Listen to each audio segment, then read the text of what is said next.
सभी का स्वागत है। मैं करुणा शर्मा।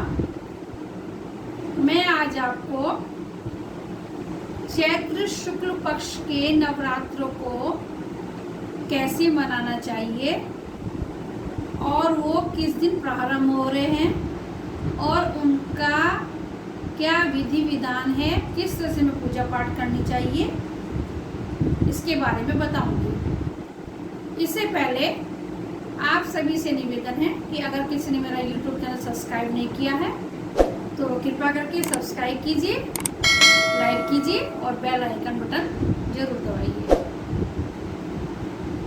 सबसे पहले तो आप सभी को चैत्र शुक्ल पक्ष के नवरात्रों की बहुत बहुत शुभकामनाएं। माता रानी आप सब पर अपनी कृपा बरसाती रहे और चैत्र शुक्ल पक्ष के प्रतिपदा के दिन से ही हमारा नया साल भी शुरू होता है। ये अधिकतर लोगों को पता होगा, लेकिन हम इसकी जानकारी या बधाई या इसका महत्व को इतना नहीं जानते। तो आप सभी लोगों को नए वर्ष की शुभकामनाएं भी मैं देती हूँ। आपके लिए ये नया साल बहुत बहुत खुशियां लेकर आए। 9 मार्च दिन मंगलवार 2024 के दिन से ही चैत्र शुक्ल पक्ष के नवरात्रों का प्रारंभ हो रहा है। उस दिन प्रतिपदा तिथि है, पहला नवरात्र है हमारा और उसी दिन से हमारा नया साल भी है, गुड़ी पड़वा भी है। ये गुड़ी पड़वा का पर्व जो है महाराष्ट्र में मनाया जाता है। इस नवरात्र को हम बसंत नवरात्रे कहते हैं, मतलब बसंत ऋतु के बाद ये नवरात्रे आते हैं और जो उधर आश्विन मास में आते हैं उनको शारदीय नवरात्रे कहते हैं। तो बसंत ऋतु के बाद जो हमारा नया साल और ये ऋतु चैत्र मास आता है, तो ये नवरात्रों के माध्यम से मनाना जाता है। वैसे तो हिंदू धर्म में सभी त्योहारों के पीछे कोई ना कोई धार्मिक कोई ना कोई रीज़न होता ही है। तो हमारे सारे ही जो भी हमारे त्योहार होते हैं वो किसी न किसी पूजा पाठ पद्धति से ही प्रारंभ होते हैं। उस दिन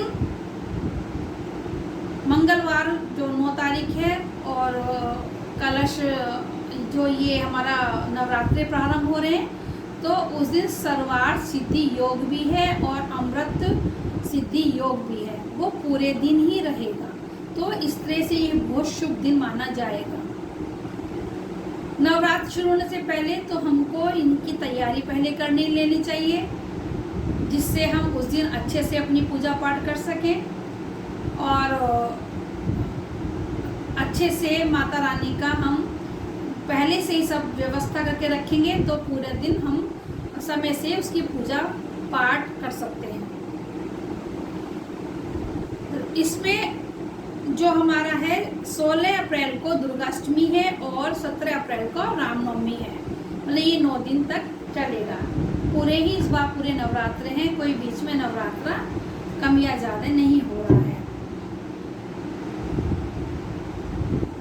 हिंदू धर्म के अनुसार चैत्र शुक्ल पक्ष की प्रतिपदा तिथि के दिन से ही हमारा नया साल भी प्रारंभ हो जाएगा। ये मैं आपको बता चुकी हूँ। सवेरे क्या हम कैसे पूजा करनी है, हमको 2-3 दिन पहले ही हमको अपने मंदिर की सफाई कर लेनी चाहिए और अपने सारे सामान की व्यवस्था कर लेनी चाहिए। व्यवस्था सामग्री जो सामान की होती है हमारी पूजा पाठ के लिए, जैसे नारियल हो गया, हवन की सामग्री जो रोज़ डेली अग्यारी करते हैं, आम के पत्ते हो गए, फूल हो गए, माता रानी के वस्त्र श्रृंगार का सामान हो गया, फल फ्रूट्स हो गए, ये सब हमको पहले दिन तैयार करके रखना चाहिए। कलश रखने का क्या विधान है, कैसे रखना है? सवेरे नहा धो के स्नान करने के बाद एक लाल रंग का आसन हमको बिछाना चाहिए। माता रानी को लाल रंग बहुत पसंद है। लेकिन हम पीला भी आसन बिछा सकते हैं और लाल भी कर सकते हैं। पीला रंग एक आध्यात्मिक ऊर्जा, एनर्जी हमारे अंदर लाता है। कलश को हमेशा तांबे के या पीतल के लोटे पर या मिट्टी के घड़े के ऊपर ही रखना चाहिए। कुछ लोग ये सोचते हैं कि हम कलश नहीं रखेंगे, कहीं जाना पड़ गया तो फिर बाहर जाना पड़ता है, जा सकते हैं तो फिर कैसे करेंगे।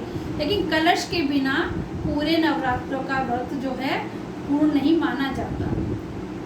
वैसे तो श्रद्धा होती है सबकी, लेकिन फिर भी जो एक पूजा पद्धति का विधान है, हमको कलश जरूर रखना चाहिए।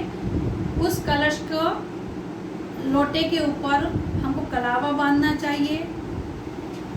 नारियल को कैसे रखना चाहिए ये अधिकतर सब लोग को पता होगा, लेकिन मैं एक प्रॉपर उसका तरीका बता रही हूँ।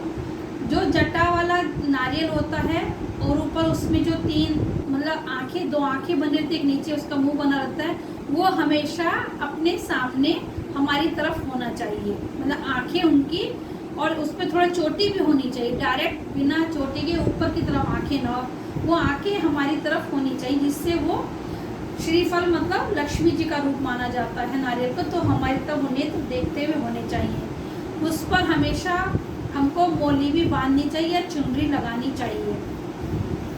7 या 9 आम के पत्ते भी कलश के अंदर रखना चाहिए। और कलश के लोटे में हमको चावल, एक सिक्का, सुपारी, ये चीज़ें जरूर डालनी चाहिए। खाली कलश कभी नहीं रखना चाहिए। आम के पत्ते 7 या 9 लगाने चाहिए। उसके ऊपर हमको कलश नारियल रखना चाहिए।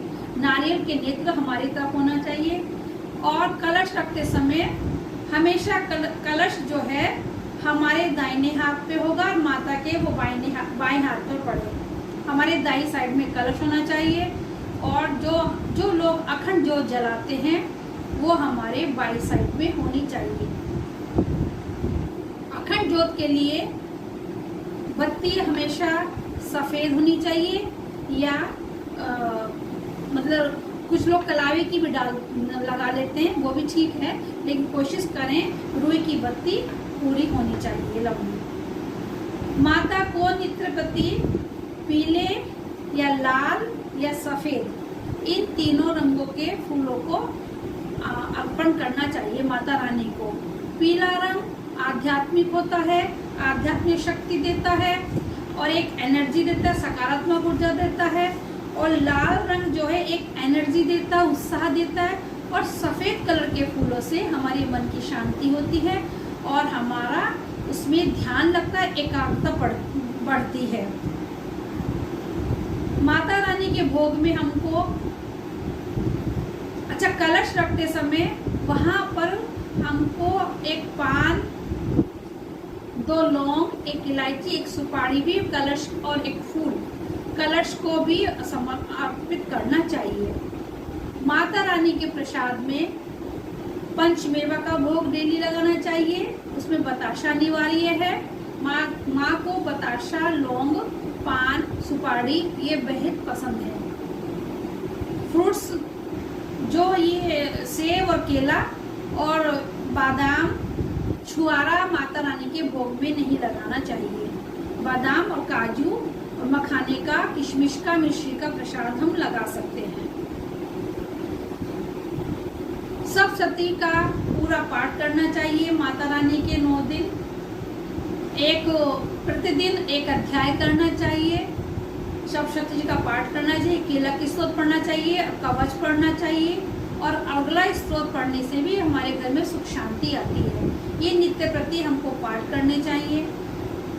पूजा करते समय हमारा आसन जो होता है जिस पर बैठ के करते हैं पूजा, या तो कुशा का होना चाहिए या वो ऊन का होना चाहिए। कंबल जैसे होते हैं ऊनी टाइप का होना चाहिए।